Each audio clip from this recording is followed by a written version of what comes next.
Hi guys. ഇടയ്ക്ക് ഞങ്ങളുടെ ഫാമിലിയിൽ എല്ലാവരും കൂടെ ഒത്തുകൂടുന്ന ദിവസങ്ങളിൽ ഇതുപോലെ ഞങ്ങളൊരു കുഞ്ഞ് ഔട്ടിംഗ് ഒക്കെ പ്ലാൻ ചെയ്യാറുണ്ട് കേട്ടോ. അപ്പോൾ രാത്രിത്തെ ഡിന്നർ കഴിക്കാനായിട്ട് കൊല്ലത്ത് റീസെൻ്റ്ലി സ്റ്റാർട്ട് ചെയ്ത സസ്യ ബൈ ഷെഫ് പിള്ള എന്ന റെസ്റ്റോറൻറ്റിൽ പോകാനാണ് ഞങ്ങൾ തീരുമാനിച്ചത്. പുതിയ റെസ്റ്റോറൻ്റ് ആണെങ്കിലും ബ്രാൻഡ് ഷെഫ് പിള്ള ആയതുകൊണ്ട് തന്നെ നമുക്ക് രണ്ടും കൽപ്പിച്ച് ധൈര്യമായിട്ട് പോയി ട്രൈ ചെയ്യാമല്ലോ. ഞങ്ങളെല്ലാവരും അത്യാവശ്യം നോൺ വെജ് സീ ഫുഡൊക്കെ കഴിക്കുന്ന ആൾക്കാർ തന്നെയാണ്. പക്ഷേ ഇതൊരു പ്യുവർ വെജിറ്റേറിയൻ റെസ്റ്റോറൻ്റ് ആയതുകൊണ്ട് തന്നെ ഞങ്ങൾക്ക് ഒരുപാട് വെറൈറ്റീസ് ഒന്നും ഇവിടെ ട്രൈ ചെയ്യാനൊന്നും ഇല്ലായിരുന്നു. ബിക്കോസ് ആരും ഭയങ്കര വെജിറ്റേറിയൻ ഫാൻസ് ഒന്നും അല്ല. അപ്പോൾ എല്ലാവരും ഞങ്ങൾ സാധാരണ മറ്റേ ഗീ റോസ്റ്റൊക്കെ തന്നെയാണ് പ്രിഫർ ചെയ്തത്.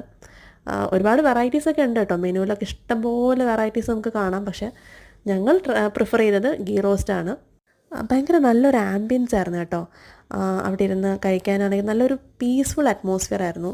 അത്യാവശ്യം റഷൊക്കെ ഉണ്ടെങ്കിലും നമുക്ക് നല്ല പീസ്ഫുള്ളായിട്ട് ഇരുന്ന് കഴിക്കാനൊക്കെ പറ്റി.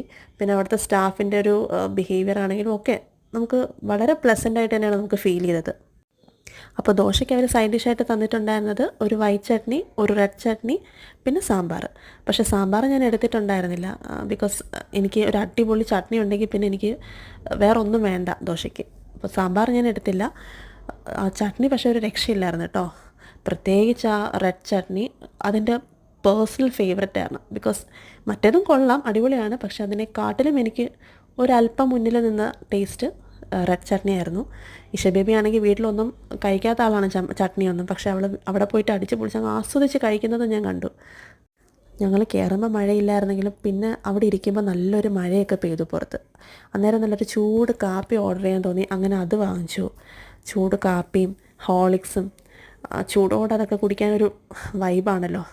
ഒരു രക്ഷയില്ലാത്ത ടേസ്റ്റാണ് കേട്ടോ. അടിപൊളിയായിരുന്നു. എല്ലാം നല്ല ടേസ്റ്റാണ്, ഒന്നിനൊന്ന് മെച്ചമായിരുന്നു എല്ലാം. എനിക്ക് പിന്നെ ഏതൊക്കെ റെസ്റ്റോറൻറ്റിൽ പോയി എന്തൊക്കെ ഫുഡ് മേടിച്ച് കഴിച്ചെന്ന് പറഞ്ഞാലും എൻ്റെ വയറ് പൊട്ടാറായാലും ഒരു ചോക്ലേറ്റ് ഷേക്കും കൂടെ കിട്ടിയാലേ എൻ്റെ ഒരു ക്ലൈമാക്സ് അടിപൊളിയാവത്തുള്ളൂ. പണ്ടൊക്കെ ആയിരുന്നെങ്കിൽ ഒരു ഷേക്ക് എനിക്ക് ഒറ്റയ്ക്ക് ഫിനിഷ് ചെയ്യാമായിരുന്നു. പക്ഷെ ഇപ്പോൾ നടക്കില്ല. ബിക്കോസ് ഒരാൾക്ക് കൂടെ ഷെയർ കൊടുത്തേ പറ്റൂ. ബില്ല് വന്നപ്പോൾ ഞങ്ങൾ പ്രതീക്ഷിച്ചതിൽ നിന്നും ഒത്തിരി താഴെയായിരുന്നു എമൗണ്ട്. എനിക്കിവിടുത്തെ ഒരു എക്സ്പീരിയൻസ് ടോട്ടലി ഇഷ്ടപ്പെട്ടു. നിങ്ങളും ട്രൈ ചെയ്ത് നോക്കുക. ഇനിയും ഈ ചാനൽ സബ്സ്ക്രൈബ് ചെയ്യാതെയാണ് നിങ്ങൾ കാണുന്നതെങ്കിൽ പ്ലീസ് ഇനിയെങ്കിലും ഒന്ന് സബ്സ്ക്രൈബ് ചെയ്യാൻ മറക്കരുത് കേട്ടോ. ബൈ.